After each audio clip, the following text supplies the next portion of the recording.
হঠাৎ করে আমি সোনার দোকানে কেন আসলাম, যদি তোমরা জানতে চাও তাহলে অবশ্যই ভিডিওটা পুরো দেখো। এই যে আমি সোনার দোকানে চলে এসেছি, আর সোনার দোকানে এসে পছন্দ করছি কোনটা নেওয়া যায় কোনটা যায়। কেন সোনার দোকানে আসলাম বলো তো বন্ধুরা। তো দেখো আমার যে জিনিসটা নেওয়ার জন্য এসেছিলাম সেটা আমার প্রায় কেনা হয়ে গেছে। এবার মা একটুখানি বাজার করে নিচ্ছে। তো আমাদের অনেকটাই দেরি হয়ে গেছে, প্রায় দুপুর হয়ে গেছে, প্রায় আমি 11-11টার সময় এসেছিলাম, এখন প্রায় 1:30-2 বেজে গেছে। তো মা বলো তাহলে কিছু বাজার করেই নিই যখন দেরি হয়ে গেছে। তারপরে মা এখান থেকে কিছু ওষুধ কেনার ছিল, মা এখান থেকে কিছু ওষুধ কিনে নিল। এরপর আমাদের ওষুধ কেনা হয়ে গেছে, এরপর আমরা বাড়ি চলে এসেছি। আর বাড়ি এসেই দেখছি রুষার জন্য সব রান্না হয়ে গেছে। আজকে হচ্ছে রুষার জন্মদিন, তাই ওদের বাড়ি ওর মা ডাকলো যে আগে এসে আশীর্বাদ করে যাবে। আমি তো আশীর্বাদ করতে পারবো না, আমি এই অবস্থাতে আশীর্বাদ করতে নেই, ওই জন্য আমি তো আশীর্বাদ করতে পারবো না, তাই মা গেল আশীর্বাদ করতে।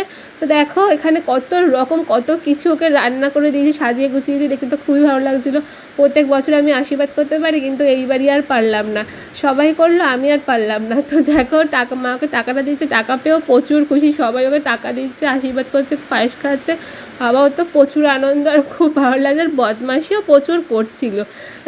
একবার এই মামার কাছে টাকা নিতে ভয় পাচ্ছে, আবার টাকা নিচ্ছে, এটা খাচ্ছে ওটা খাচ্ছে, শান্ত হয়ে সুস্থ হয়ে বসছেই না কিছুতে। তো দেখো ওকে ওর মনি এবার আশীর্বাদ করছে, আশীর্বাদ করে পায়েসও খাইয়ে দিল এবার। তারপরে আমার তো খুবই খারাপ লাগছিলো, আমি আশীর্বাদ করে এইবারই আশীর্বাদ করতে পারলাম না। তো সবাই করছিল আর আমি ভিডিও করেছিলাম সবাই কর। আর এটা হচ্ছে রুষুর মা।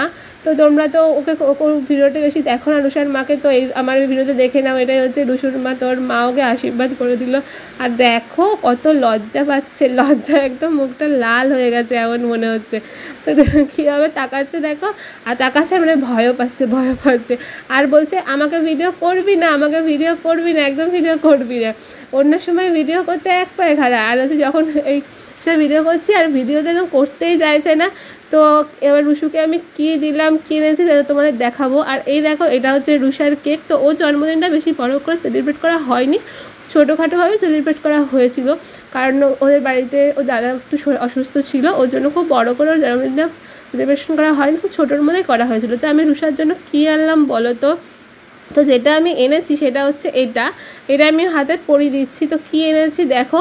তো আমিও ওর জন্য এনেছিলাম একটা ব্রেসলেট, একটা রূপোর ব্রেসলেট। তো ব্রেসলেটটা অনেক সুন্দর ছিল, কী আনবো কেন ভেবেই পাচ্ছিলাম না, এটা না ওটা না সেটা। আসলে ওকে যেটাই দেওয়া হবে ও কোনোটাই রাখে না, গলায় হার পরলেও রাখে না, পায়ে তো কিছুই রাখে না।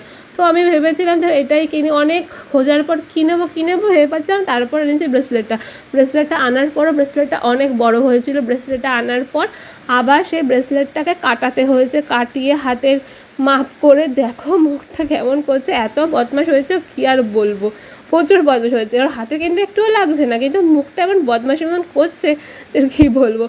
তাড়াতাড়ি করে মানে আসলে ওর কোনো জিনিস সত্যিটা রাখতে পারে না। তাও এই ব্রেসলেটটা আমি ওকে নিয়ে গিয়ে আলাদা করে তারপরে আবার হাতের সাথে ভালো করে ফিটিংস করে নিয়ে এসেছি, যাতে ও হাত ফাতে যাতে খুলে না যায়। তো ব্রেসলেটটা দেখো অনেকই সুন্দর ছিল, ব্রেসলেট ডিজাইনটা খুব সুন্দর ছিল। ব্রেসলেটের মধ্যে পাথর দিয়ে কাজ করা ছিল, খুব সুন্দর লাগছিলো ব্রেসলেটটা, খুব সুন্দর হাতে বসেও ছিল। তো এখন দেখো কেক কাটবে, কেক কাটতে নাকি ও মোমবাতি জ্বালানো দেখে বিশাল ভয় পেয়েছে। দেখো কেকের থেকে বলছি 7 হাত দূরে পালাচ্ছে এমন। তা ওর মেশি ওকে কেকটা কাটিয়ে দিল। তা কেক কাটার পর দেখো ওর অবস্থা, দেখো কেক কাটার পর কেক পছন্দ হয়নি, ওর জন্য মুখটা এরকম ফ্যাকাশে। আর দেখো স্প্রে দিয়ে পুরো ভূত বানিয়ে দিয়েছে, সবাই না করছে ওকে দিস না, তাও সবাই ওকে ভূত বানিয়ে দিচ্ছে পুরো। তো বন্ধুরা ভিডিওটা আমি এখানেই শেষ করছি, এখনকার মতন টাটা, দেখা হচ্ছে নেক্সট ভিডিওতে।